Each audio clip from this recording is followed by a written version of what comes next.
Sí. Joder, esto está pegado. Empezamos ya, ¿no? Bueno, buenas tardes. Empezamos ya el acto. La Asociación Sarki Málaga, como viene haciendo habitual en todos estos años atrás, en este acto lo que pretende es presentar el almanaque revista, como nosotros solemos decirle, porque no es un almanaque al uso, sino también es una revista que contiene una información muy valiosa y muy interesante sobre determinados temas. Este año lo hemos dedicado de manera, digamos, exclusiva a los manuscritos de Cútar. Realmente es un hecho excepcional el que tenemos aquí en la comarca y merecía, por tanto, dedicarle, digamos, el almanaque de este año, que entra el año 2026. Tenemos con nosotros el alcalde de Cútar, que ha tenido la amabilidad de venir a este acto. Estamos hablando de Francisco Javier Ruiz Medina, Mérida, perdón. Casi. Que él también nos va a dedicar unas palabras y a continuación después los distintos ponentes de la mesa que van a ir explicando todo lo que es el almanaque, lo que es la trascendencia e importancia de estos manuscritos y sobre todo la época andalusí de Cútar, del pueblo de Cútar. Y sin nada más le doy la palabra al alcalde. Bueno, pues buenas tardes o buenas noches ya. Gracias por acordaros de este magnífico hallazgo que se produjo en el año 2003 en Cútar. 3 manuscritos que bueno, no tienen parangón en los hallazgos que se han producido aquí en la comarca, ¿no? Estamos hablando de uno de los Coranes, de los 5 Coranes más antiguos del mundo. Un Corán lo tiene todo dicho, ¿no? Pero sí la antigüedad pues le da su valor. Y sin olvidarnos de los otros 2 manuscritos que se hallaron junto a los 2 manuscritos en calle Horno, en una de las paredes de una reforma de una casa antigua. Pues se hallaron, bueno, los albañiles pues dieron con este tesoro. Los otros 2 manuscritos pues nos cuenta, uno de ellos es un libro de leyes, básicamente, y el otro pues es como un diario donde Mahama al-Yayat, que ya es el cutareño de honor, el cutareño que lo hemos, bueno, ya era cutareño de antes, ¿no? No está adoptado, era ahí, lo que pasa es que ha aparecido de nuevo, ha resucitado, y el que nos ha dejado este legado. Nosotros en el año 2003, cuando se hallaron estos manuscritos, estábamos ya pensando en la fiesta del Monfí. O sea que ya había algo que se estaba cociendo en Cútar. Y ese mismo año fue cuando se hizo la primera fiesta Monfí. Quien no conozca la fiesta del Monfí, pues es una fiesta donde queremos retrotraernos a la historia antigua, a nuestra historia, a nuestro pasado, a nuestro legado, y ponemos en valor pues nuestra cultura histórica. Pues precisamente en ese año se produce el hallazgo y nosotros ya se hace la primera fiesta del Monfí. Desde entonces no hemos parado de trabajar con nuestro legado andalusí. Ya tenemos nuestro museo, nuestro centro de interpretación, no podemos llamarlo museo, pero bueno, nuestro centro de interpretación, donde tiene 2 salas, una de ellas está dedicada exclusivamente a los manuscritos, al hallazgo de los manuscritos, y otra pues se habla un poco de lo que fue la alquería y la villa, ¿no? El pueblo de Cútar en sí. Desde aquí invito a que conozcáis Cútar, aquellos que no los conocen. Yo sé que muchas veces el tema de los pueblecitos, hay muchos veleños que no han ido nunca a Cútar. Desde aquí, los que hay aquí esta tarde y vuestros amigos, podéis visitar Cútar cuando queráis y ya veréis que es un pueblo que sigue manteniendo su fisonomía arquitectónica tal y como era. Sí que es verdad que hay algunos cambios, pero sigue manteniéndose tal y como era. Es un pueblo muy bonito, donde está en una ladera de la montaña, y es digno de visitar, y ya sobre todo nuestro legado histórico. ¿Qué es nuestro legado? Es el legado de todos. Lo que pasa es que, bueno, esto se ha hallado en Cútar, pero se podría extrapolar a cualquier municipio porque todos, la historia nuestra es la historia de todos. Así es que, como he dicho anteriormente, venimos trabajando. El ayuntamiento compró un molino también, que lo hemos datado también de la época nazarí, donde vamos a realizar ahora brevemente las obras también para ponerlo en valor, que será otro centro de interpretación, desde un punto de vista histórico, pero claro, en este caso pues como una fábrica de aceite donde en aquella época, bueno, pues todo guarda relación. Así es que nuestro trabajo desde hace ya muchos años se viene desarrollando sobre todo para tener un turismo cultural para la cultura y recabando lo que son, bueno, pues nuestros orígenes. Así es que nosotros estamos muy ilusionados. Bueno, también decir, tenemos muchos más proyectos, claro, que vamos a abrir también de aquí a poco un mesón o un restaurante donde va a primar lo que es la gastronomía andalusí. La gastronomía andalusí no viene a hacer ni más ni menos que nuestra comida tradicional. Pues lo que queremos recuperar es nuestra comida tradicional. Hace 2 años, pues junto con la universidad, editamos un libro que también se presentó en esta casa el año pasado, donde se recuperaron estas recetas y un chef de diferentes sitios pues las interpreta, ¿no? Pues este recetario va a estar muy presente en nuestro restaurante. A partir de enero, pues ya podéis visitar también nuestro restaurante y hacer también, bueno, pues poder disfrutar de lo bueno que todavía nos queda y que queremos seguir recuperando y no perder nunca nuestra esencia y nuestro carácter y la razón de lo que somos y de lo que tenemos que seguir siendo, ¿no? Que es nuestra cultura. También decir, bueno, que tenemos otros proyectos como la Casa Nazarí, los Jardines Nazaríes, en fin, todo está enfocado a nuestra cultura andaluza. Así es que os invito a que conozcáis Cútar, a los cutareños y al rincón tan bonito que tiene la Axarquía a media hora de aquí. Así es que, bueno, sin más, también dar las gracias a este magnífico trabajo que han hecho estas personas, la Asociación Axarqui. ¿Quién más? Bueno, y los historiadores también. Historiadores, Virgilio, en fin, todas estas personas que han participado en esta revista Almanaque, que me parece que es un trabajo magnífico, donde además de ver los días, pues podemos ir leyendo todos los meses un poquito de lo que nos cuentan los manuscritos.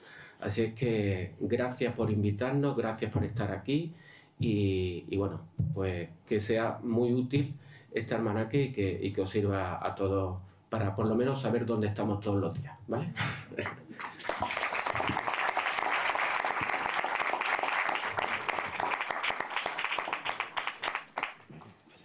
Seguimos entonces, ¿no? Bueno, seguimos con el acto. El alcalde ha hecho referencia, bueno, se te ha olvidado un libro. Seguramente. El libro de apeo repartimiento de Cútar, que también se presentó el año pasado, ¿no? No, ese ya se presentó anteriormente. Con las jornadas que hiciste el año pasado, Fred, me parece. Sí, bueno, porque el libro de repartimiento y apeo, yo creo que hace ya 3 años que lo publicamos. Sí. Sí, 2003. 2023. Sí. Así es que sí, que es un libro donde, bueno, pues es donde podemos ver nuestros orígenes también de nuestros antepasados. Cuando se expulsan los moriscos llegan los cristianos. Yo tengo una anécdota, ya la voy a contar. Una anécdota, ¿no? que me cuenta Isabel, ¿no? Isabel es una de las que ha estudiado el libro de repartimiento y apeo. Mi apellido es Ruiz, mi primer apellido es Ruiz. Los primeros Ruices que llegan a Cútar pues vienen de la parte de Antequera. Y son 3 hermanos, Miguel Ruiz, Juan Ruiz, Ruiz Vacas. Y no sé quién, Juan, Miguel y no sé. Y le dan la suerte, porque claro, al expulsar pues, al cristiano pues, le van dando la suerte, o sea, la suerte en las tierras, ¿no? La suerte de viña en la zona de la Albaida, la suerte de olivo, no sé qué. Y resulta que mis padres, yo tengo tierra en la Albaida, en la suerte de la Albaida todavía, viñas, y mi padre siempre me decía que estas viñas fueron de mi abuelo, tal, tal. Y yo, pues claro, pues blanco y en botella, pues estas fueron las viñas que le dieron a aquellos hermanos que llegaron en aquella época a las tierras de Cútar, ¿no? Por lo menos por el apellido Ruiz. El Mérida todavía no lo he averiguado, me lo tengo que decir. Muy bien, estupendo. Pues sí, eso, ya está. Así que soy cutareño, ¿eh? Cutareño 100%. Bueno.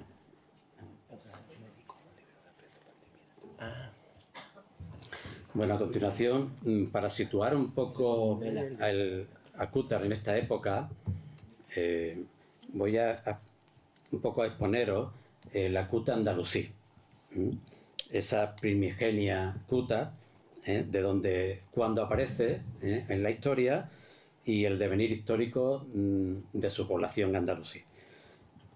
El topónimo de Cuta es muy curioso porque los distintos autores, ya desde el siglo XIV hasta el siglo XVI, va apareciendo distintas grafías de este topónimo y todos hacen referencia al término Caria. Caria significa alquería, a la alquería de Cútar. Por tanto, estas Cútar que heredaron los castellanos tras la conquista cristiana y convertida a la postre en una población rural, con una mayoritaria presencia de mudéjares y moriscos, hasta la expulsión definitiva de estos últimos en la segunda mitad del siglo XVI. Aunque esta referencia a este topónimo arranca en el siglo XIV, sí hay un término en Cútar que es mucho más antiguo, que es la mención de la fortaleza o castillo de Cútar, como le llaman His Acuta. Esta pequeña fortaleza que se encuentra en el cerro de Cútar actualmente, es un cerro próximo al pueblo, mucho más alto, y posiblemente sea el poblamiento más antiguo de esta zona. Aunque la referencia del mismo es del siglo XVI, pero los restos que aparecen en superficie, restos que se han ido perdiendo y se han ido desapareciendo muchos de ellos, pero lo que queda sí nos invita a pensar que estamos hablando de un refugio castral en torno al siglo X, al final con la Fitna Andalus Hasuní contra el estado Omeya de Córdoba, ¿no? Este cerro de una altitud de en torno a casi 600 metros de altitud realmente es un lugar bastante privilegiado, porque desde él se divisa todo lo que es la vertiente de lo que es la cordillera o sierra que divide Cútar y el Borges. Esta situación estratégica permite que este castillo pues, tenga un perfecto dominio tanto del entorno como del acceso a todo su territorio. Después de este dato del castillo de His Acuta, pasamos a lo que es la alquería de Cútar, Alcaria Cútar.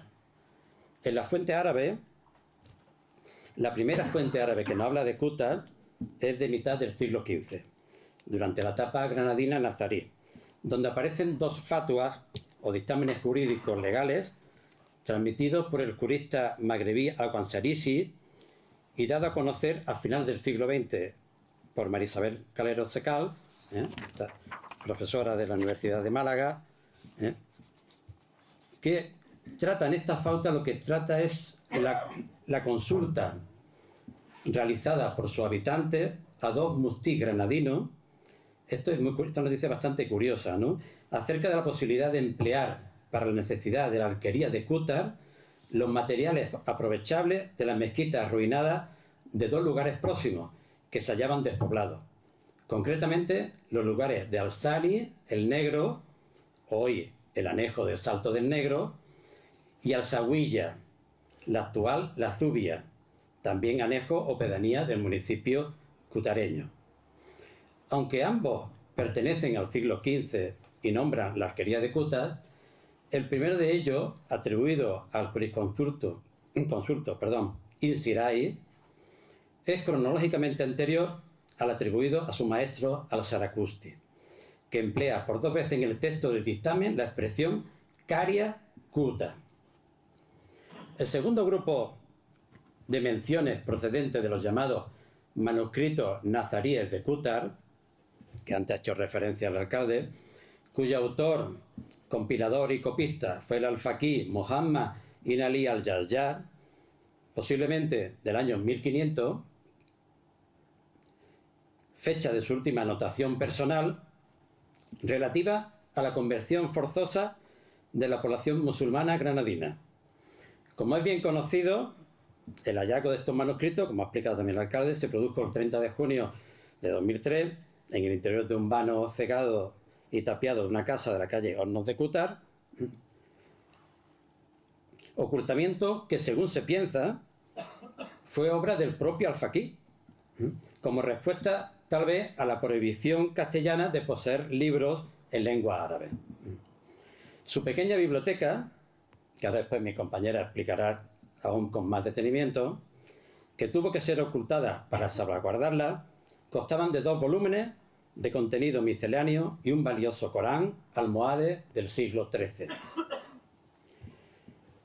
La conquista castellana del Sultanato nazarí de Granada, que finaliza en 1492, como sabemos, trajo consigo un impulso colonizador que generó un importante volumen documental único en su género en todo el continente europeo.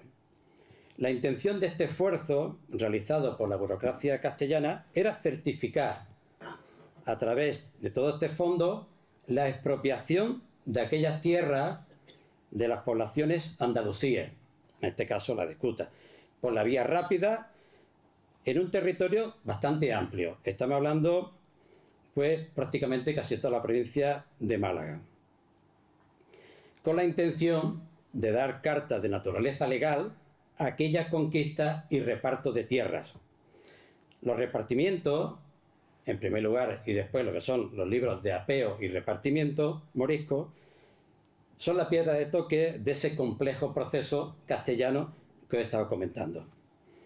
Ambos conjuntos documentales pueden ser considerados como parte de un mismo proceso: la colonización del antiguo Sultanato nazarí de Granada y la expulsión de esa población indígena, originariamente andalusíes, posteriormente mudéjar y por último morisco, para ser reemplazados por gente fundamentalmente castellana, venidas tanto de Castilla como del Valle de Guadalquivir.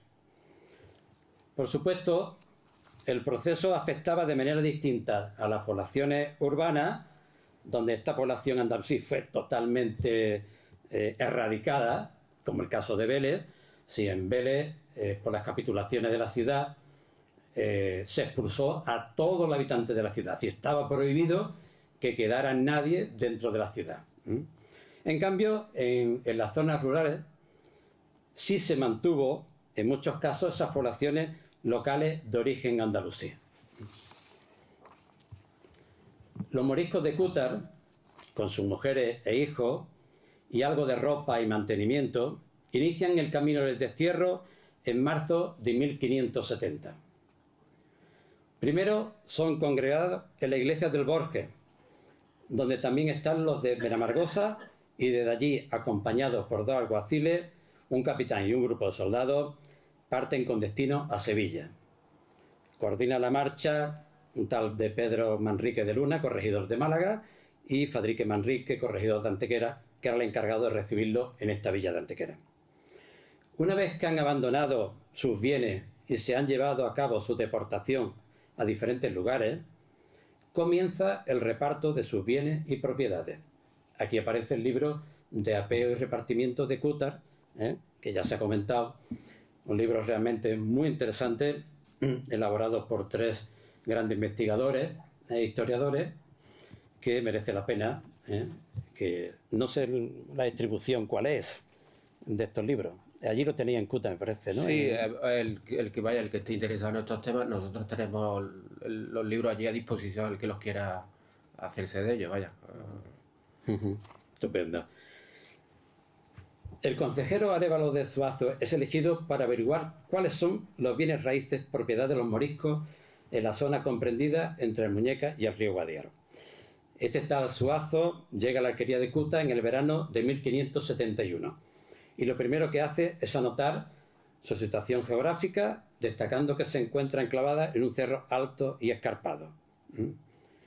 Comunica también que los habitantes de este lugar no han participado en la rebelión de la Alpujarra, a pesar de lo cual se deporta a toda su población morisca, constituida por 104 vecinos y sus familiares, lo que hace un alrededor de 400 personas. Se queda por ello la alquería despoblada, a excepción de una pequeña guarnición de soldados que permanecen en la iglesia, lugar que indica ellos mismos que es muy grande y que no ha sufrido desperfecto alguno como consecuencia de algún acto violento protagonizado por los moriscos. Aquí viene un poco a subrayar que a pesar de la rebelión de los moriscos, las autoridades castellanas hacen un castigo bastante duro, bastante radical, ¿no? Porque la orden es de expulsión total de todos los moriscos. No dejar nadie absolutamente en el reino de Granada.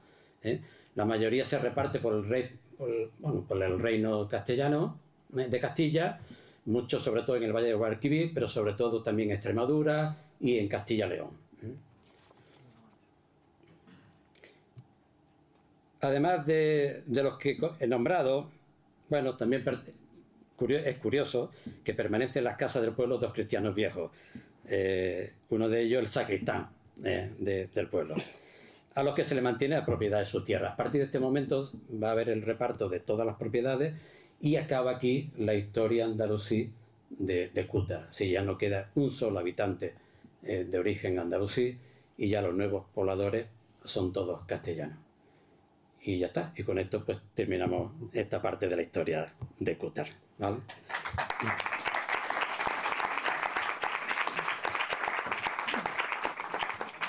A continuación, mi compañero Valentín va a leernos, porque hoy tenía previsto venir una de las restauradoras, Sonsoles González.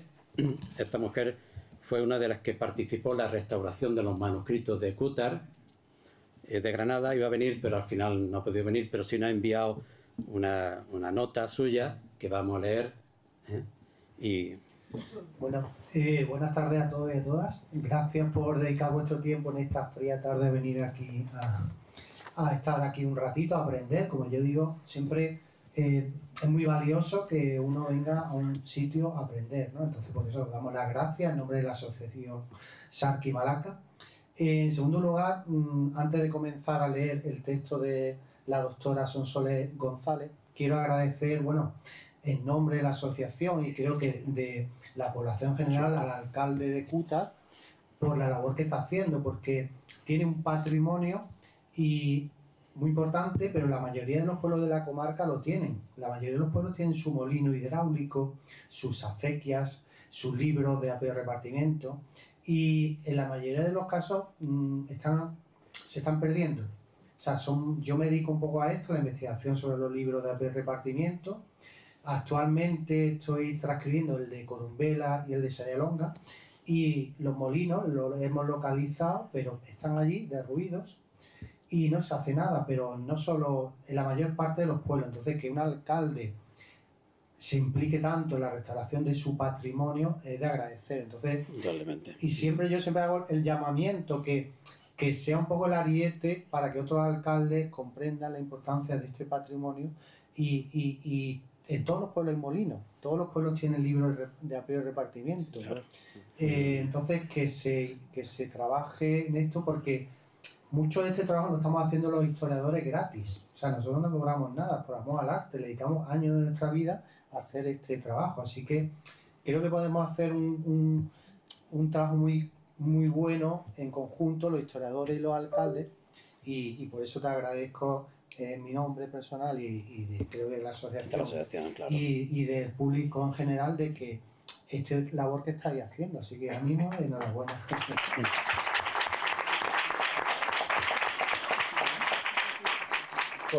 Por alusiones tendría que decir que me da mucha pena muchas veces que las personas mismas del municipio no comprendan la labor que se está haciendo dentro de su municipio en este aspecto. Tienen que venir la gente de fuera para poner en valor lo que ya es nuestro.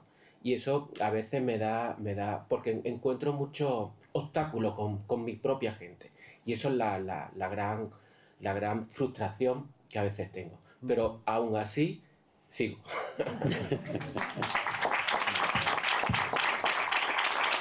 Bueno, creo que hay que mirar un poco también fuera del pueblo, ¿no? Hace unos días hablaba con responsable de un ayuntamiento y me decía, es que aquí eso no da votos. Digo, sí, pues no da votos, pero fuera de aquí, lo mismo, si se hace, pues no hay que mirar solo que dé votos, hay que mirar el interés común, ¿no? Entonces yo creo que para eso estamos. Bueno, yo sin más voy a leer el texto que nos ha dejado la doctora Sonsoles González, que no ha podido venir por motivos familiares. Ella es de Granada y le confirmó su asistencia, pero finalmente no ha podido acudir a este acto. Ella fue una de las principales restauradoras de los libros de Cutar. Ella es doctora en Bellas Artes, con un premio extraordinario de doctorado. Durante 15 años, pues digamos, se ha dedicado a restaurar documentos, libros antiguos y ha trabajado en diferentes archivos. También fue profesora asociada de la Universidad de Granada y actualmente es profesora de secundaria en un instituto de Granada. Ella nos dice que la restauración de los manuscritos de Cutar fue un avance significativo en la preservación del patrimonio histórico andalusí. Son unos libros que presentaban, cuando se encontraron, diversos deterioros provocados por el paso del tiempo, como la humedad y por el uso continuado que tuvieron. Tras su abandono y los cientos de años que estuvieron, digamos, en esa casa, pues mostraban daños considerables. El papel estaba debilitado, las tintas estaban manchadas de humedad, había roturas. Por tanto, se necesitaba una atención específica para poder preservarlos. El proyecto fue un proyecto que integró unas técnicas muy modernas de conservación, pero a la vez se utilizaron técnicas muy respetuosas hacia los materiales originales. Se realizó este proceso en el Archivo Histórico Provincial de Granada mediante un convenio de colaboración entre la Consejería de Obras Públicas y Transporte y la Consejería de Cultura de la Junta de Andalucía, y contando con la colaboración de la Fundación Tres Culturas del Mediterráneo. Se realizó en 2008 en dos partes. La primera parte fue la restauración en sí del cuerpo documental, es decir, el interior de los volúmenes, y una segunda parte que fue la restauración de la cubierta de los manuscritos. Las intervenciones que se llevaron a cabo fueron las siguientes. En primer lugar, un diagnóstico inicial, o sea, se estudió cada manuscrito y para un poco comprobar el contenido. En segundo lugar, hubo que desmontar todas las piezas de la cubierta, hubo que descoserlo y separar todos los papeles de la cubierta. En tercer lugar, se limpiaron los libros, se eliminó el polvo y los sedimentos acumulados durante de años, de cientos de años. En un cuarto lugar, se estabilizaron las tintas, o sea que hubo que proteger distintos trazos para que no se perdieran. Bueno, es que es una gran suerte que esto llegara en tan buenas condiciones después de cientos de años. Hubo que reintegrar parte del papel, consolidar fibra, reparación de desgarros, se restauraron las cubiertas, después por separado, se confeccionó una nueva carpeta de conservación similar a una encuadernación tradicional islámica. Y finalmente se separaron y recuperaron el papelón de la encuadernación del volumen, y digamos que el papelón, nos dice Sonsoles, que son papeles adheridos entre sí y da resultado de un cartón de múltiples capas que se utilizaba en la cubierta, es decir, la cubierta se hizo pegando distintas capas de papel. Entonces, debido que a la fragilidad de esta cubierta pues tuvieron que separar con vapor de agua y espátulas finas cada una de estas páginas que formaban la cubierta. Y bueno, finalmente, una vez que se terminó la restauración, se digitalizaron todas las piezas para garantizar su acceso público y para evitar que se tenga que manipular, es decir, pues la persona que lo quiera consultar, consulta la copia digital. Y finaliza Sonsoles González diciéndonos que gracias a esta intervención los manuscritos recuperaron su legibilidad y estabilidad, permitiendo que puedan ser estudiados. Ella nos dice que la restauración de este conjunto documental reafirma la importancia de proteger y difundir el legado cultural de Al-Ándalus en la Sarquía. Sí, bueno, el trabajo es sencillamente espectacular. Espectacular. Así que...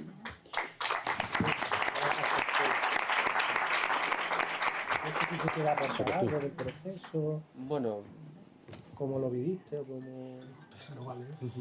a ver, yo... El tema de los manuscritos en Qatar tiene una historia detrás, pero eso da para otro capítulo. Así es que bueno, yo creo que con lo que nos ha dicho este hombre, con todo ese proceso de recuperación de los manuscritos, yo creo que hoy vamos bien. Sí, en la página web de la asociación hay colgado un vídeo de Sonsoles y de sus compañeras donde se explica, cómo se ve todo el proceso de restauración de los manuscritos. No sé si alguna vez queréis verlo. Bueno, pues a continuación, nuestro compañero Ángel Requena, que sube aquí al estrado. Sí, ¿te quieres? ¿Me quedo? Como quieras, ¿te quieres quedar? Sí. Y vamos. No, está aquí. Pues yo me bajo. Vale, ya está. Faltaba la lectura de... Sí, la lectura. Estaba también invitado a este acto, que no ha podido venir, la profesora Marisabel Calero Secal, profesora ya emérita de la Facultad de Filosofía y Letras de Málaga y arabista excepcional, que fue la primera que trabajó y que estudió estos manuscritos de Qatar. No ha podido venir tampoco y también nos ha remitido una carta para que la leyéramos aquí en público, que el compañero Ángel la va a hacer. Ah, ¿no? ¿Vos? Sí, hazlo tú. Venga, ¿te gusta? Bien. Málaga, quisiera en primer lugar pedir disculpas a la Asociación Sarqui Málaga por no poder asistir al acto de presentación del almanaque de 2026 dedicado en esta ocasión a los manuscritos de Qatar. Lo lamento sinceramente. Quisiera también manifestarles mi felicitación más efusiva por la excelente labor que llevan a cabo de divulgación del patrimonio andalusí. Como muchos sabéis, en el verano del 2003 se produjo un acontecimiento importante y único para Málaga, como fue el hallazgo de manera fortuita de 3 volúmenes manuscritos en lengua árabe en una casa de Qatar. Ese mismo verano, la Universidad de Málaga me puso en contacto con el Archivo Histórico Provincial para que los estudiara y analizara, y así lo hice, y enseguida comprendí que el hallazgo contenía parte de la biblioteca privada de un alfaquí de los últimos tiempos del Islam en la península, un Corán, un bien familiar heredado y 2 obras misceláneas que me interesaron desde el primer momento por la información que podían contener sobre la zona asárquica, ya que incluían una serie de documentos muy interesantes, una de las obras de carácter jurídico-religioso y la otra más personal reunía diversos textos, poemas, sermones, magia y astronomía popular. Ponemos a María Isabel Calero, Sí, aunque no está presente, han estado deseando hasta el último momento venir, pero al final no ha podido. Llegué a la conclusión de que el hallazgo pertenecía al archivo particular de Muhammad ben Ali ben Muhammad al-Ayyar al-Ansari, el alfaquí que los escondió por miedo. Hombre culto, jurista, copista, poeta, conocedor de obras clásicas islámicas y hasta pseudosufí. Místico. No creo que fuera natural de Qatar. Nunca dijo su gentilicio, nunca lo escribió. Incluyó que su relación con Qatar le viene a través de su esposa. Sus noticias biográficas son escasas y se circunscriben a la etapa mudéjar de Málaga. La última fecha que aparece en los escritos se refiere precisamente al día del edicto de la conversión forzosa, a primeros de Yumada, a Lulú, mitad del mes de Duyambir, diciembre del año 905, que corresponde a nuestro 1499-1500, justo en el momento que se obliga a la conversión forzosa. Muchas gracias, María Isabel Calero, profesora.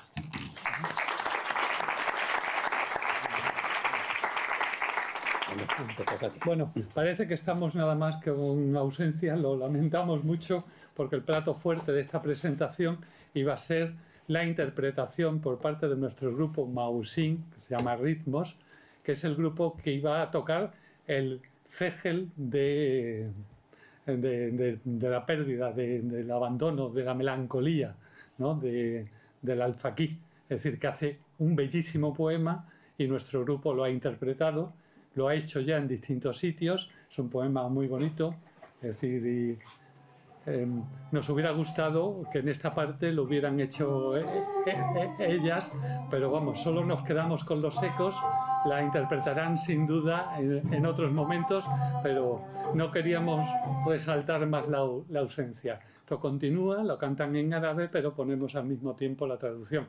Es un poema precioso y ya un poco mi intervención, que un poco sobre esto que yo quiero, antes de empezarla, que nos situemos un poco en el ambiente fundamental de lo que va a ser, de lo que son estos.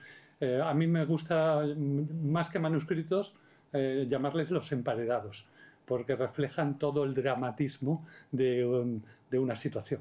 Es cuando tus libros, lo más profundo tuyo, eso lo tienes que esconder para salvarlos de una situación de persecución y de destrucción. Entonces yo quería resaltar la parte que para mí, dos sentimientos. Un sentir sería el sentir de la emoción.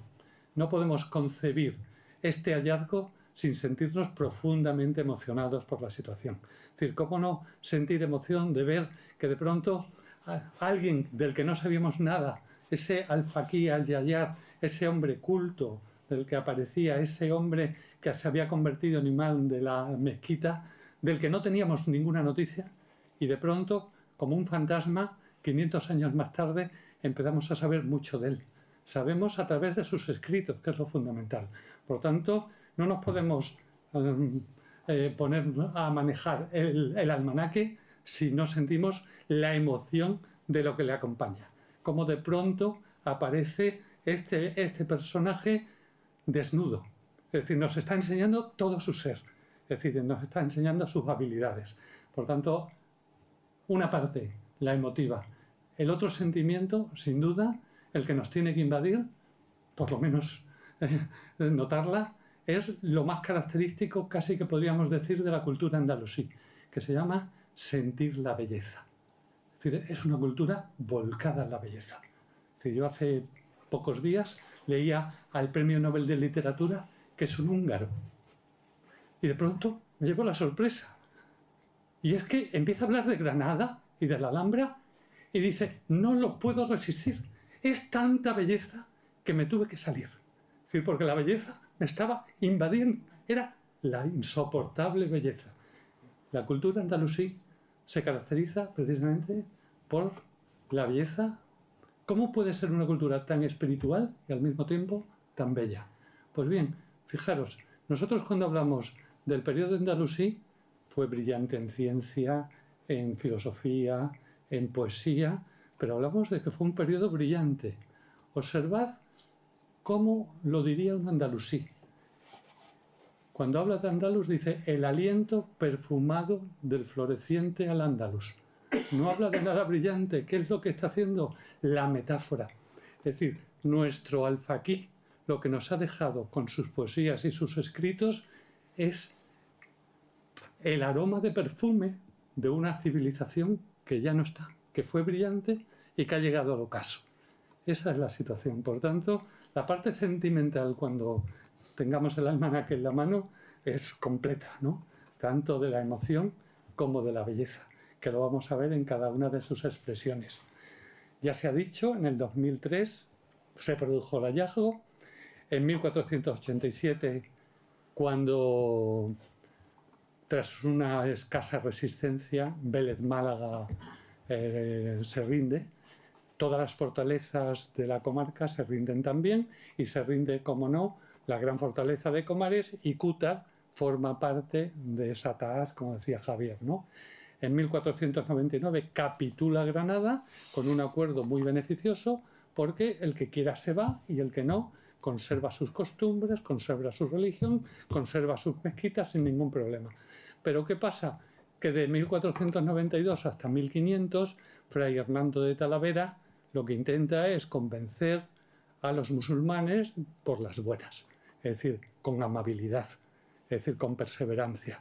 Pero llega el cardenal Cisneros después de algún conflicto y hay conversión forzosa, con lo cual las capitulaciones de hace 8 años se han sido suprimidas y a partir de ahí inicia una conversión forzosa tremenda. Ese es el momento en el que empieza lo que tantas veces ocurre.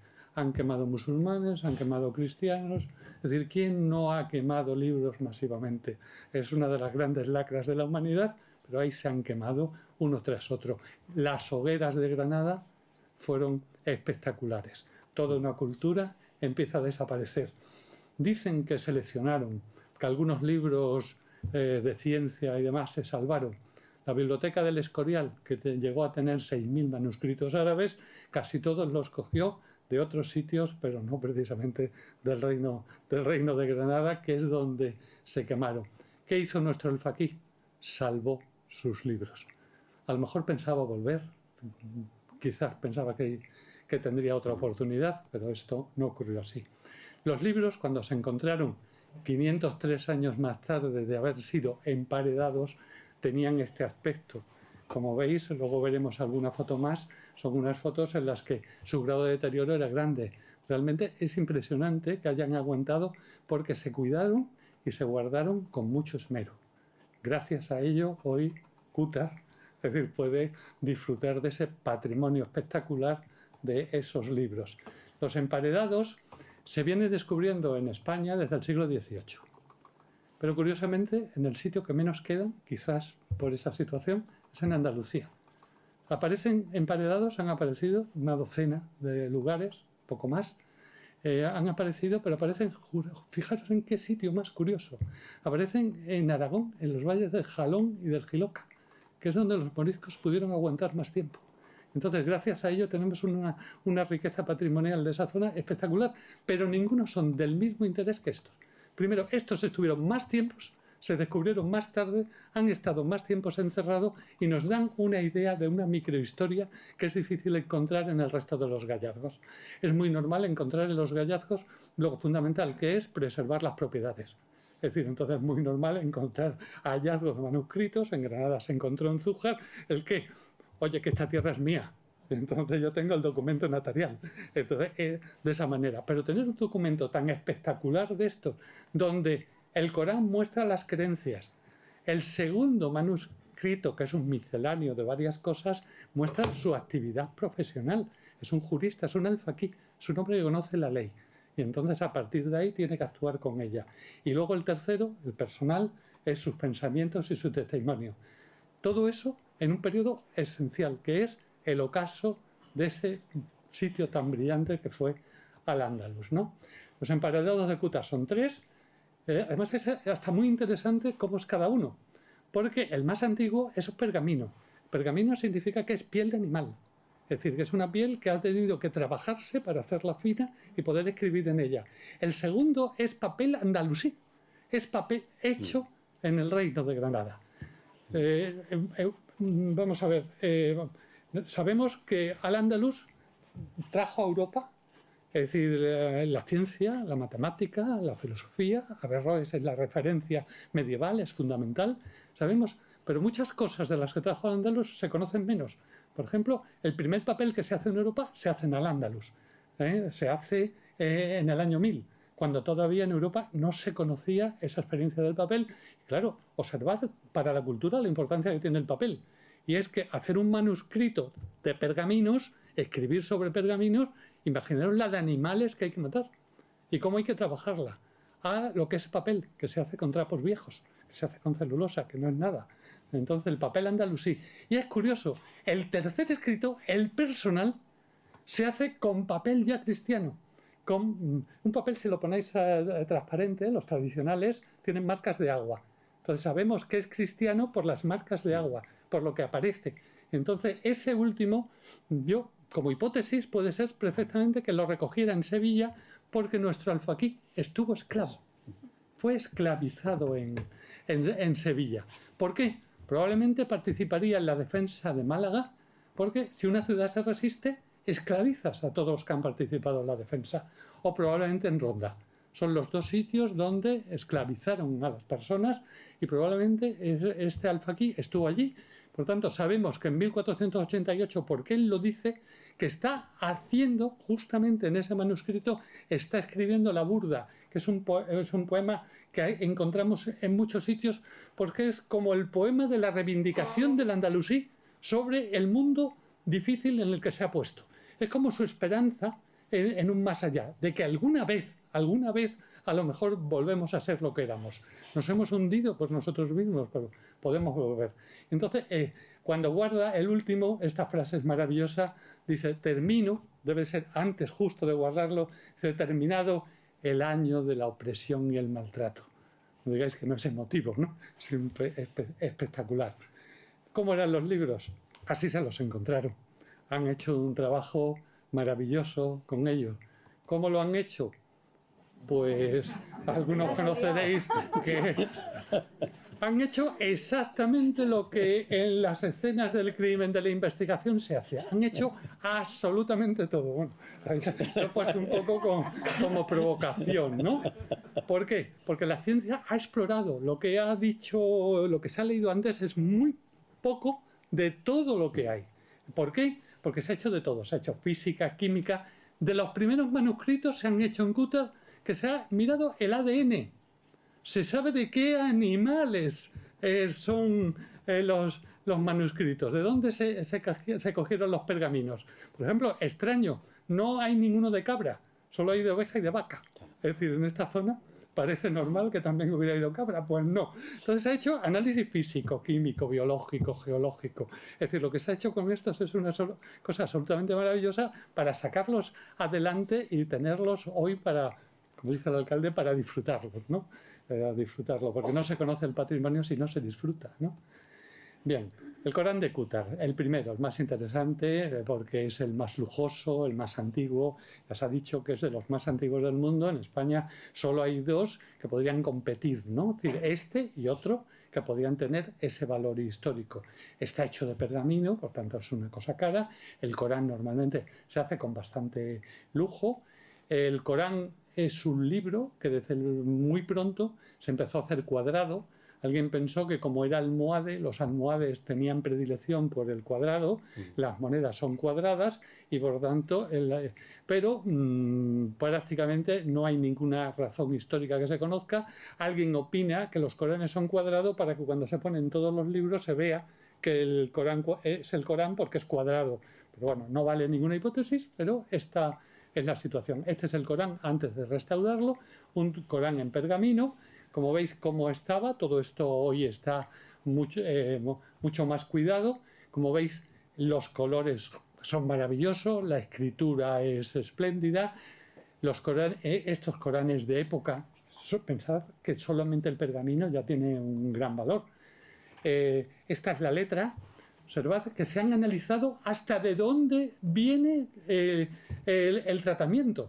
Sabemos que se utilizó mineral de Granada, cuyas minas todavía existen para tratar estas cosas. Es decir, que eso es una muestra del valor que tuvo esto. ¿Cuántos colores tiene el pergamino esto, la tinta? Son 5 colores. Es decir, observad que tiene el negro, que tira a pardo, que es la letra principal, pero después tenemos también color rojo, color azul, color ocre, incluso oro. Entonces se ven por aquí cada una de ellas. La letra principal es color negro, pero después los diacríticos, son o el color, las letras árabes son 28, pero muchas letras tienen distintos significados según la puntuación que pongamos. Podemos poner un punto arriba, 2 puntos abajo, entonces cambia la letra. Bueno, pues eso se ha puesto aquí de otro color. Después tenemos, el Corán es de los pocos libros que se vocaliza, porque claro, no se quiere que pueda haber confusión en su lectura. Entonces va vocalizado y eso requiere otro color. Y después veis unas marcas, aquí se ve, está marcando esas espirales que hay ahí, esos caracolitos. Eso significa que han pasado 5 versículos, 5 aleyas. Entonces, cada 5 aleyas hay un caracolito y cada 10 hay un circulito. ¿Eso qué significa? Que va organizando, porque también estas marcas lo que va marcando es en qué momento el creyente se tiene que ir postrando. Es decir, cuando hace sus inclinaciones y tal, y entonces todo eso va marcado en el Corán. Es una cosa un poco deliciosa. Como veis, 5 colores, verlos es realmente muy bonito. Veis el azul, el rojo, no sé si ahí se aprecia, sí, más o menos. Bueno, y de la caligrafía, ¿de qué hablamos? Es decir, es que observad este poema, yo no sé si voy muy mal de tiempo. Bien, bien. Es que fijaros lo que es la caligrafía en árabe. Dice, el corazón es la mina, el pensamiento es como el metal precioso, la lengua es el minero, el cálamo es el orfebre y el manuscrito, la escritura, es la joya. El cálamo es la pluma. Como veis, unos poemas, es que la escritura es fundamental, y más en el libro del profeta, ¿no? ¿Estamos mal ya? Un par de minutos. Bueno, poesía, el propio Corán. Es decir, en el manuscrito vamos a encontrar mucha poesía, como digo, la belleza. No se concibe el Islam sin la poesía. El propio Corán, el poema místico de la Burda, la Burda no es en castellano, es un poema que se llama La Burda, que es un poema fundamental para los moriscos, porque es pensar es decir, que Alá no les puede tener tanto tiempo así, en algún momento volverá. Y entonces en algún momento volveremos a ser felices y libres, ¿no? Incluso las herencias, es decir, es decir, vamos a ver, en el Islam hasta hay libros de álgebra, de resolución de ecuaciones en verso. Es decir, el poema que aparece en los manuscritos de Qutr, el poema de las herencias, es un poema como este. Como veis los versos y separados entre ellos, en los dos son dísticos, aparece un trébol en medio. Como veis también la letra preciosa, en este caso solo es muy normal, negro y rojo. Es una parte muy importante porque la sabiduría popular es fundamental. El tema de la magia y de los conocimientos en general. Es curioso cómo queda un reflejo, y de esto algún día a lo mejor podemos hablar, porque es de lo que yo he investigado más, que es el tema del saber, de la ciencia. Es decir, hay los saberes que se contienen, estos son reflejos del gran saber de Al-Ándalus, es un tratado de herencias, hay operaciones con fracciones, tablas de multiplicar, todo eso, reloj solar, amuletos y talismanes, hay cuadrados mágicos. ¿Qué diferencia hay entre un amuleto y un talismán? El amuleto es algo que no requiere preparación. Por ejemplo, una gema, un colgante, nosotros diríamos hoy una pata de conejo, eso es un amuleto, no requiere preparación. Sin embargo, ¿qué es el talismán? Algo que requiere conocimiento. Se hace en tal día de los astros, se hace de tal manera y se hace de acuerdo con las inscripciones del sabio, con las instrucciones. Por tanto, una cosa es el amuleto y otra cosa es el talismán. Esto es un talismán. Aquí están las estrellas de David. Salomón, el Islam reconoce todos los profetas de Israel, todos los profetas cristianos. Es decir, el Islam lo que considera es que se han ido apartando. Los judíos se han apartado, los cristianos se han apartado y tuvo que venir Mahoma para retomarlos. Pero para ellos Moisés y Jesucristo son figuras fundamentales. Y como tal, Salomón, como rey, es básico, ¿no? Entonces, estas son las estrellas. ¿Cómo se hace? Muchas cosas se hacen con saumerio. ¿Qué es el saumerio? Yo preparo algo con tinta, hago el dibujo anterior, y lo quemo. Y pongo, mediante eso, pienso o mi mano o la mano del enemigo para ver cómo se hace el saumerio. Es tremendo, ¿no? Bueno, cuadrados mágicos. Cuadrado mágico es curioso, voy terminando ya. Sí. Cuadrado mágico, este es el único que hay en España de 8 por 8. Significa que es un cuadrado mágico. Es un cuadrado que es desarrollo árabe, es del siglo 8-9, puede ser perso-árabe, pero sobre todo son los sabeos quienes los desarrollan y los unen a la astrología. Entonces, cada cuadrado mágico en este cuadrado mágico corresponde a un planeta. Entonces, los más pequeños son los planetas más alejados y conforme vamos avanzando. El planeta más cercano es nuestro satélite, la Luna, que ese es el de 9×9. Este de Mercurio es de 8×8 porque consideran que es el que está más cercano. Pues bien, Mercurio es, como son 8×8, que son 64, son los 64 números puestos de tal forma que cada fila, cada columna y cada diagonal suman lo mismo, son 260. Este es el sello de Mercurio. ¿Por qué lo tiene? Es impresionante. Es un hombre culto. Y es un hombre que, ¿qué es lo que tiene que murar? Pues que es el Mercurio. Mercurio es el de la enseñanza.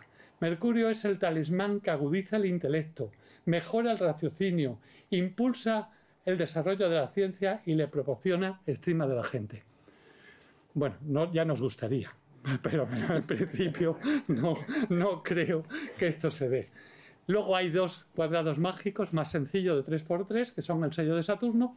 Estos son 3×3 es 9, entonces son del número 1 al 9 y el número mágico es 15. Como veis en este pequeño, sumando filas, columnas o diagonales, todos suman 15. ¿Y qué es Saturno? Ese sí que aparece en muchas partes. Primero porque es muy sencillo, pero después es que es algo fundamental. Es decir, si eso también sirviera, sería estupendo. Porque Saturno es el que nos libra de los males. Es el que causa batallas y calamidades, hambres y cautiverios. Cuán cruel es la misión de Saturno. Entonces que hay que ponerlo lo más lejos posible, para que no nos ataquen. Entonces ese es Saturno. Y Mercurio es el astro de la inteligencia. Ha trascendido los cuadrados mágicos. Mirad, hay cantidad de sitios con cuadrados mágicos donde menos lo esperamos. Y esto he querido coger de los muchos que hay solamente uno porque es reciente. Es Gaudí en la Sagrada Familia. Esto es Gaudí, un 4×4. El 4×4 es el de Durero. Este no suma 34, que tenía que sumar. Hay dos números repetidos. Porque Gaudí no quiso poner 34. ¿Por qué quiso poner 33? Porque 33 es la edad de la muerte de Cristo. Y entonces repite 2 para ser la muerte de Cristo. Hay 3 en la Sagrada Familia de Gaudí. Y además es curioso porque ¿cuál puede ser? Si 3 es Saturno, ¿cuál es el de 4? El de 4 es Júpiter. ¿Y Júpiter qué es? El rey de los dioses. Cristo. De alguna manera en esa situación. Bueno, sobre esto podría hablar mucho, pero me estoy pasando.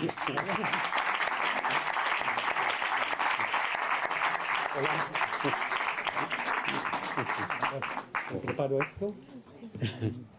Es verdad que nuestro compañero Ángel podríamos estar aquí toda la noche hablando con su maestría, ¿no? Y disfrutando de ella. Bueno, a continuación, y casi para acabar, nuestra compañera Carmen Ruiz nos va a disertar sobre los almanaques revistas. Deciros también de que en el fondo, en la mesa del fondo, un compañero nuestro tiene allí también los almanaques para que podáis llevarlos. Hemos puesto un donativo de 2 euros, un poco para sufragar un poco gastos. Va también, no solamente el almanaque, sino también una bolsa de regalo de la misma asociación. Así que va completo, ¿no? Que por 2 euros no está mal, ¿eh? Así que ahora al final ya lo pasáis y lo recogéis. Buenas noches ya casi. ¿Y qué digo yo después de Ángel? El salero que va. Bueno, lo mío es poco saber, es simplemente yo voy a explicar cómo han sido los manuscritos anteriores que ha elaborado la asociación. Y ya voy a explicar mínimamente dos pinceladas de cómo se puede leer esos números que aparecen y ya paso un poquito mes por mes a explicar el calendario de este mes, dedicado a los manuscritos de Cútar. ¿Se me oye? Que me da la sensación de que no. Sí, perfecto. Bueno, salieron mi apoyo.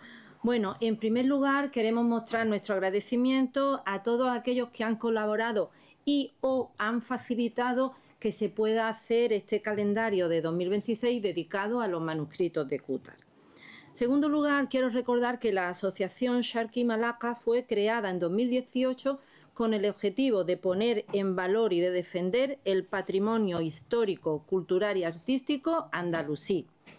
En este empeño se desarrolla una labor didáctica y para ello, entre otras actividades, otras muchas, desde el año 2021 se elaboran calendarios dedicados a difundir, insisto, siempre con afán pedagógico, el rico legado que Al-Ándalus dejó, el cual sigue presente en su historia, ciudades, pueblos, costumbres, música, léxico, es decir, por donde miremos lo tenemos. Vamos a ver, antes de pasar al 26, nosotros, o la Asociación Sharqi Malaka, todo se viene haciendo calendario desde el año 2021. Voy a explicar brevemente qué contenido han mostrado estos calendarios. El calendario de 2021 fue dedicado a la Sarquía andalusí. En sus meses aparecen los castillos de Ventomí y de Zalia, los alminares de Balis o Salares, el aljibe de Mazmuya, la puerta de la Medina Balis y su mihrab, la alquería de Daimalo y de Arche, restos de Bezmiliana y, ojo, ya en junio de nuestro primer calendario aparecía una imagen de los manuscritos de Cútar, porque, claro, la importancia es capital. El calendario de 2022 recorre el patrimonio andalusí de la provincia de Málaga. La influencia de Al-Ándalus fue muy profunda, tal y como se observa en la arquitectura. En este calendario aparecen alcazabas, mezquitas, alminares, puente, vivienda, en el paisaje, en las delicadas obras de decoración, en la epigrafía, en las piezas de cerámica. Pero cuidado, en ocasiones el patrimonio también es algo mucho más sutil. También el patrimonio se puede oír en el rumor del agua, se ve en el paisaje, se puede percibir al leer u oír esas narraciones de hechos míticos, ya en ese momento unión perfecta entre realidad y entre ficción e imaginación, o los emotivos versos, algunos ya no ha leído el compañero, y en la música. Aquí, paréntesis, el grupo Maguasín lamenta profundamente no poder estar hoy aquí. Ahora al final intentaré leer uno de los poemas que ellas musican, pero claro, no es lo mismo. Bien, de este calendario quiero destacar sobre todo cerámica, la imagen de unos candiles, un útil que fue, vamos, en todas las casas de Andalucía existía, y estos candiles fueron hallados en Balis, Vélez Málaga, Simlaya, despoblados situados junto al Mayate, Bizmiliana, Rincón de la Victoria, oscilan del siglo IX al siglo XV y se pueden ver en el MUVE, el Museo de Vélez Málaga. También destaco en noviembre, hay una foto de la Alcazaba de Málaga, una foto artística de un miembro de la asociación que hoy no está aquí, el que más lamentamos que no esté. Suya era la foto. Bien, el calendario del 22, sí, el calendario del 23 señala especialmente el patrimonio nazarí. El reino nazarí, últimos restos de Al-Ándalus, se funda en 1238 y se mantiene durante 254 años como la única tierra andalusí en la península.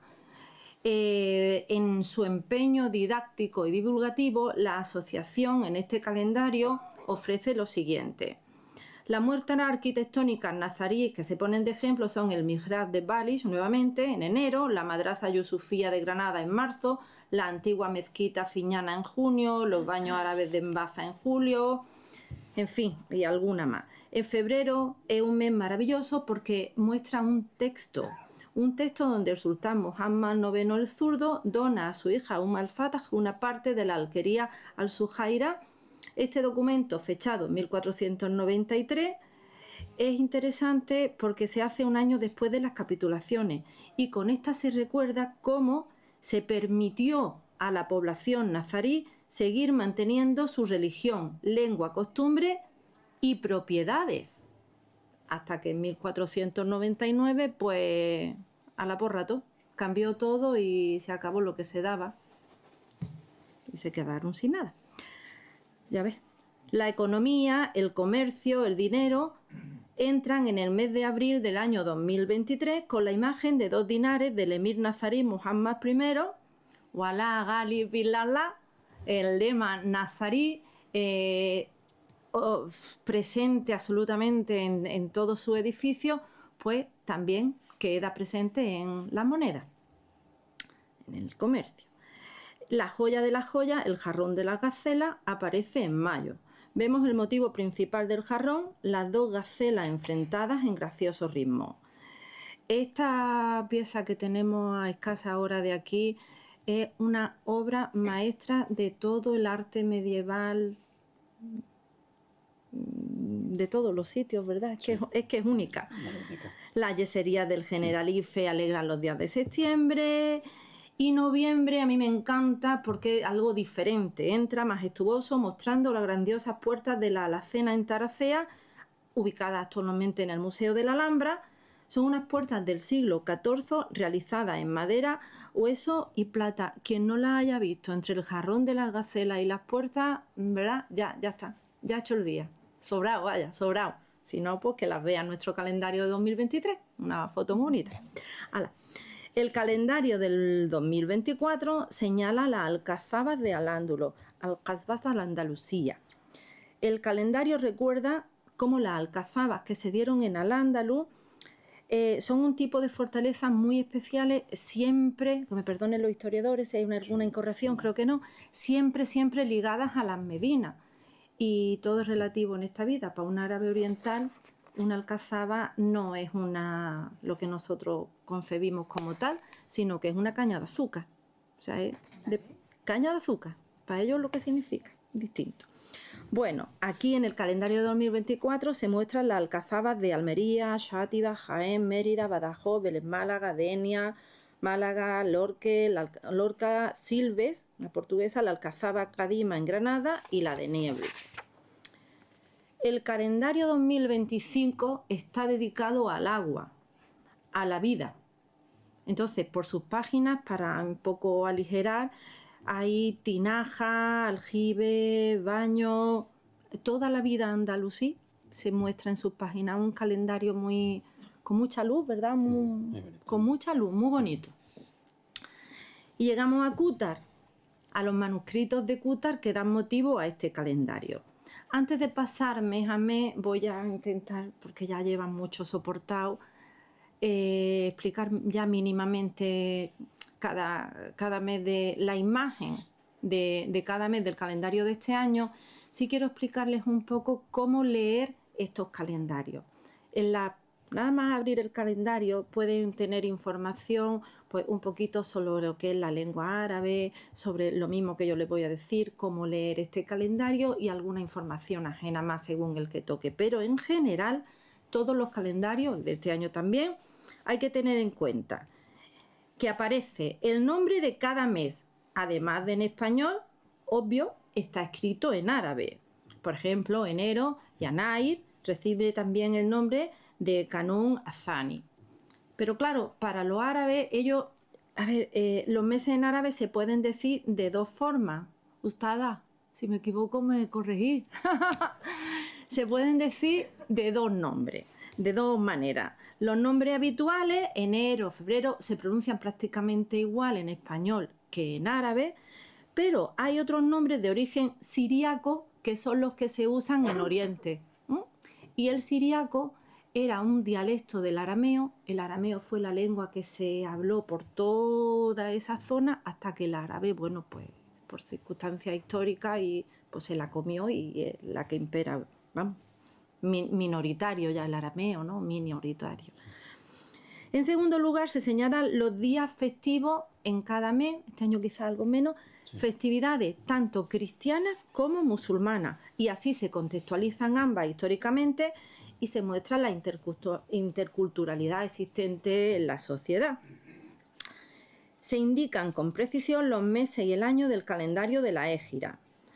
Vamos a ver, porque esto yo al principio me costó entenderlo. Ha habido a lo largo de la historia muchos tipos de calendario, pero hoy día en general en el mundo lo que más se conoce es el calendario solar y el calendario lunar, y ambos aparecen en nuestro calendario. Cada mes, el calendario solar, también llamado gregoriano, cada mes del calendario gregoriano tiene parte de un mes árabe y parte de otro, porque el mes solar tiene más días que el mes lunar y por eso van modificándose las fechas correlativamente. Vamos a ver. Yo he puesto, aquí conviene detenerse. En general existen el calendario solar, el lunar. En Al-Ándalus se usaban los dos a la vez, tanto uno como otro. Y así, por ejemplo, leemos en el Tratado de Agricultura, simpático, escrito en 1348 por el poeta y maestro almeriense Ibn Jun, que dice, la higuera se poda en enero, y lo menciona tal cual, porque al llegar el otoño echa abundante brote. Después, a primeros de junio, se les quitan las yemas para vigorizarlos con relación al injerto que se piensa efectuar. Bueno, calendario gregoriano, ya he dicho, surge en el siglo XVI. El calendario de la Égira, At-Taqwim al-Hijri, es el calendario usado por la comunidad musulmana, principalmente para determinar las fiestas y los acontecimientos más importantes. Refleja ese año lunar. Comienza el 16 de julio del año 622, que es el año de la Hijra, ¿no? de la salida de Mahoma de la Meca a Medina. Este calendario también tiene 12 meses. Ah, no se me oye. Es que estoy intentando resumir, lo mismo estoy cortando ideas ya o no sé. Este calendario lunar tiene 354 o 55 días, lo cual hace que la correlación de sus fechas con las del calendario solar habitual se vaya desplazando lentamente. Bueno, esto se ha entendido, si no viene algo más explicado, porque el nombre del mes de la Égira comienza con la luna nueva. Hay que tener en cuenta que también se sabe ya que el viernes para los musulmanes es un día de fiesta y normalmente pues no es laborable y ya está. Y el año próximo, 2026, se corresponde con los años 1447-48. Por lo tanto, el calendario de la asociación supone 2 calendarios en uno. Vamos ya directamente al calendario de 2026. De Qutár ya se ha hablado, de los manuscritos pues también, voy a obviarlo. Del alfaquí Muhammad ibn Ali Muhammad al-Jayar al-Ansari, sí decir, por lo que yo he visto, que se sabe de su oficio, pero se sabe muy poco de lo que es su vida personal, de su oficio. Bueno, ¿para qué voy a repetir lo que ya ha dicho esta señora? Ángel, también. Es decir, fue imán, hizo de notario, alfaquí o moutal, alfaquí. Bien. Vamos a ver.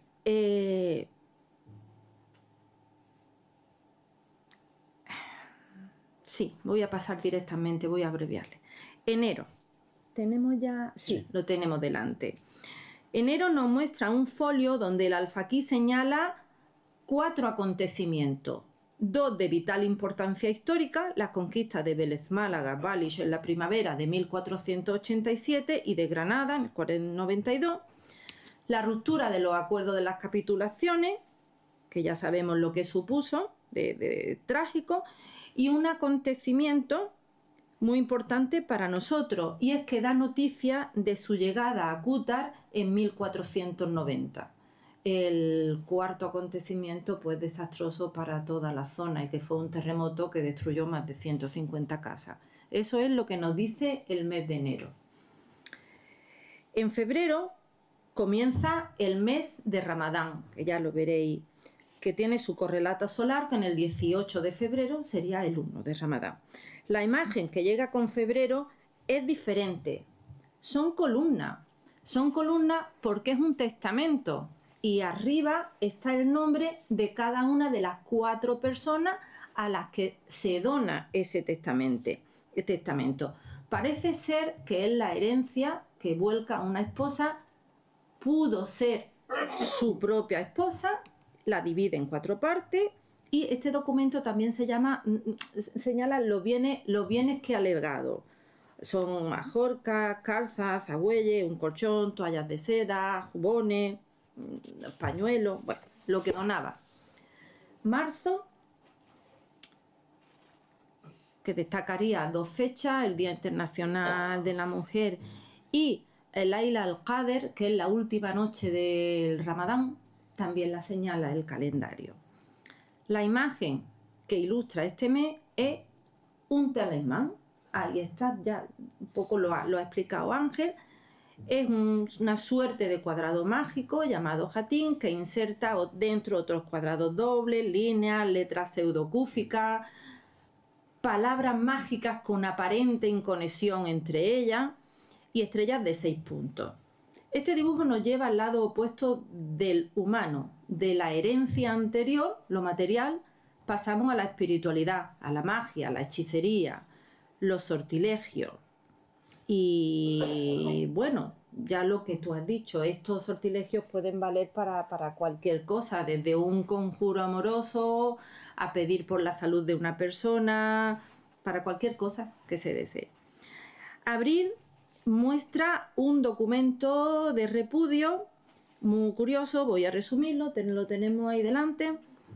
Un documento de repudio de la TA de comadre. Tras las consabidas palabras dedicadas a Dios Todopoderoso y demás, hay Ahmad ibn Yusuf ibn Sulay, de la noble familia Al-Hayat, concede el divorcio por segunda vez a su mujer. Pero cuidado, ella le tiene que dar unas cosas a él y él tiene que encargarse de mantenerla durante unos meses, porque el asunto se ha consumado y hay que preservar la posible progenie del varón. Entonces, pasado el tiempo prudencial, pues ya te buscas la vida y comes donde sea. Pero mientras, por si acaso, yo te lo doy. Con testigos, todo esto. Porque cosas de amores, cosas de contrato. Seguimos. Mayo. Mayo nos recuerda la fiesta del sacrificio del Cordero. Este mes nos lleva al ámbito matemático. Dentro de los manuscritos hay un capítulo dedicado a la aritmética y está compuesto por varios apartados, uno de ellos dedicado a la multiplicación. Ojo, Emma, a mí me resultó muy curioso esto, Ángel. No están las tablas de multiplicar puestas con números, sino con letras. Se utilizaron en Al-Ándalus 4 tipos de números. Habéis visto que los cuadrados mágicos están letras árabes en un lado, números antiguos, pero realmente lo que más se utilizó en Al-Ándalus es las letras griegas. El alfa, beta griego eran los números, eso es lo normal, pero después los matemáticos puros usaban las cifras que usamos hoy, que tienen su origen en Al-Ándalus. Es justo, las que emplean en Oriente es diferente. Es decir, que las cifras que usamos ahora son indias, pero sin embargo la grafía, como la escribimos, es la andalusí. Por eso, pero la otra forma de poner los números es lo que dice este documento. Y es que como no tenían unos números claros, ponen la letra. No ponen 5, sino escriben 5. Claro. Eso es lo que está ahí, perdona. No, que va. Es un placer oírlo siempre. Es un sabio y además como lo cuenta de bien. Que va. Bueno, yo siempre pienso, claro, no es esa alta matemática, pero el que está todo el día con herencia necesita cuadrar las cuentas bien. Entonces ahí pone esas cositas, ya ves, porque luego hay más herencia ahí. No, la herencia es fundamental para el desarrollo de la matemática árabe, porque es muy complicada. Por eso hay un poema larguísimo, el que estaba aquí, que pone el alfa aquí. La herencia fomentó mucho el desarrollo de la aritmética en árabe y sobre todo la hizo legal. Es decir, la hizo fundamental en la religión. La religión estaba incluida gracias a la herencia y gracias a la astronomía. ¿Qué cosa? Perdona. No, qué disparate, al revés. Bueno, cuando quiera. Vamos a ver, junio. El año nuevo de la Égira lo tenemos en junio. ¿Muharram o Muharram? Siempre me he liado. Muharram, eso. 16 de junio corresponde a 1 de Muharram. Muharram, eso. Nuevamente aparecen en los manuscritos la astrología, la magia, las adivinaciones, los ensalmos y los sortilegios. Mercurio, el planeta Saturno son señalados y se escribe un conjuro. Ya hemos visto la traducción contigo. Lo que a mí me ha resultado curioso de la definición de Sahumar, que lo deja ahí y dice: Sahumar, estamos en la Edad Media. Entonces, el agua corriente y se me acaba el gas no existía. Entonces, esos inciensos, esos humos, esos sahumerios evitaban los malos olores y además purificaban, por si acaso a ver la isla, bueno, pues ya quedaba todo dentro de. Julio. Julio me ha costado entender el lío de dote que había aquí, por lo menos a mí.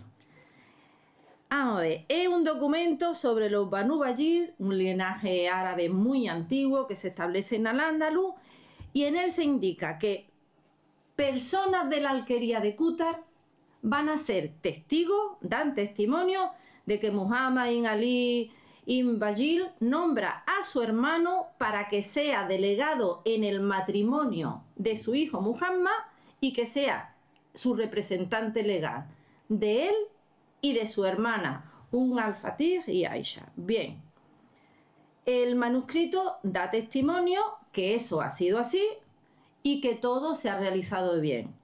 Indica que bajan a Vélez, que inscriben la dote y los matrimonios de los hijos, pero pasado un tiempo el padre del novio decide quitar el dinero, porque si yo he entendido bien, que creo que no, ustedes lo miran bien, yo no lo tengo claro, su mujer y su otro hijo dicen que lo usaron mientras estaba enfermo y que estaba con una especie de enajenación mental y que le dio mucho dinero al hijo mayor. No tengo claro que sea así, creo que sí. Y le dice, mira a ver, al-Fakí, Dios te conceda dignidad, y responde con buenos argumentos por la que se le pueda venir encima, claro. Bueno, agosto celebra la fiesta de nacimiento del profeta, el 25 de agosto. El folio del manuscrito que se ha decidido para agosto indica ya la faceta de copista del al-Fakí e imán de Qútar, que copia, como notario que es, pues varias obras de consulta, completas, parciales. Como curiosidad, señalamos que aquí la información se da bajo forma de poemas. ¿Se ven bien las florecitas del medio? Se ven. Es un poema en metro rayado, pero es un poema sobre un reparto de herencias. O sea, para nosotros lo que sería un tema tan burdo, pues qué bonito, como decir, qué belleza. Lo hace bajo forma de poesía. Y esa especie de florecita, cuando los versos son muy largos, pues se dividen en dos hemistiquios y hay una pausa, ¿no?, para respirar incluso al decirlo, y ahí está. Este poema fue escrito por el al-Fakí, poeta sevillano de época almohade, Abu Ishaq ibn Farqad. Septiembre muestra un acta de derecho matrimonial, pasamos por encima. En octubre nos llega la poesía. Aquí leemos dos poemas de tipo sayal, escritos en árabe dialectal andalusí. Son un lamento por la pérdida del Andaluz, escritos quizá en estas tierras o en el reino de Granada seguro, y cuya autoría se atribuye al al-Fakí de Qútar.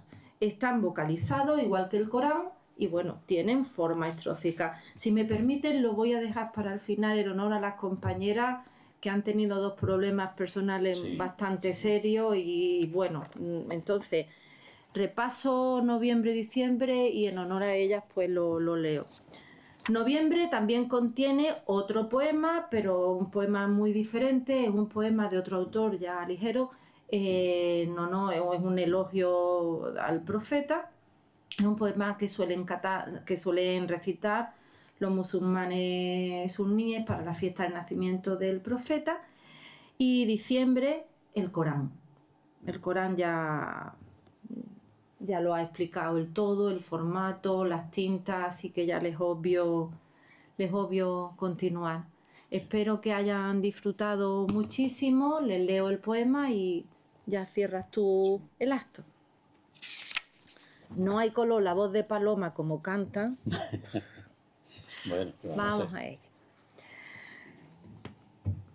Nunca sucedió en todo el mundo lo que pasó en Al-Ándalus. Ni el libro se historió su fundamento, su misión de estos corazones y estas almas. El destino sentenció como Dios quiso. Se nos dieron a beber malaya estos vasos. Estos sentenciaron sus decretos. Nos alcanzó el infortunio de la dificultad. A la sentencia del destino me ves resignado, esperando la hora del alivio. Sé paciente. No desesperes ante el aprieto. Tu mente te anima vanamente. Los tiempos juegan con cada uno, pero el mundo, ¿qué dura para uno? Todo tiempo tiene principio y final. Por vencer perecen los valientes. Todo el que busca la victoria, al final, al ascender, llega al último grado. A la sentencia del destino me ves resignado. Ay, esperando la hora del alivio. De Cuta.